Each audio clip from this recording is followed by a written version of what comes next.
As Western Uttar Pradesh goes to the polls on 10th February, kicking off the election month, which will see 5 crucial state assemblies elect their next government, parties have been trying to woo the Jats, who are in a significant number in the Western Uttar Pradesh region.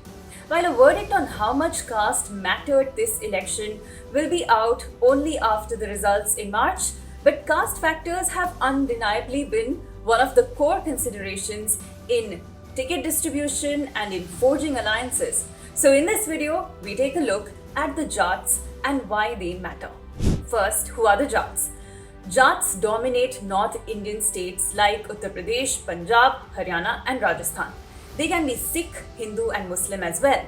Socially, Jats have no subcastes. They are predominantly from the farming community, some of whom over the years have emerged as big landed farmers and their leaders. They are supposed to have a deep sense of community and they vote en masse, which is why political parties have historically targeted this group. Some of the tallest farmer leaders in India have also emerged from among the Jats. In Western Uttar Pradesh, regions like Meerut, Muzaffarnagar, Saharanpur and Bijnor have Jats as dominant community. Some of the farmer leaders that emerged from the Jat community are Chotu Ram and Charan Singh, Devi Lal and Mahendra Singh Tikait. Now let's shed some light on the legacy of Charan Singh. Jats supported Charan Singh, who was a former Prime Minister of India for a long time. Charan Singh started his political career in the Congress, which he later left, becoming the Uttar Pradesh Chief Minister in 1967 with the support of the Socialist Party led by Ram Manohar Lohia. He formed the Lok Dal in the early 1970s. Charan merged his Lok Dal with the Janata Party that replaced the Indira Gandhi government in 1977, with Morarji Desai becoming the Prime Minister and Charan Singh his deputy.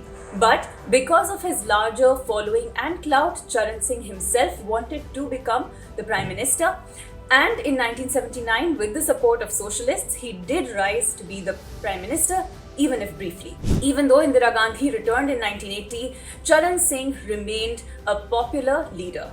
He had the support of the agrarian class throughout and he was the chief architect of land reforms in Uttar Pradesh. He was even instrumental in lowering the perks enjoyed by Uttar Pradesh ministers at that time. He led a simple life and was a hard taskmaster. After the death of Charan Singh in 1987, the popularity of RLD waned. Now, who do the Jats vote for? While RLD united the Jats for years, with the introduction of Mandal and Mandir into the UP politics, the group became divided.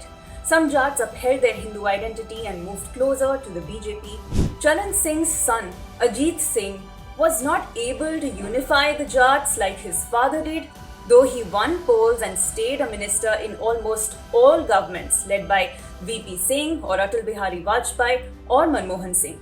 Ajit Singh died in May 2021 due to COVID. Ajit Singh's son Jayant Chaudhary has now tied up with the Samajwadi Party for UP 2022, even as the BJP made overtures to the leader.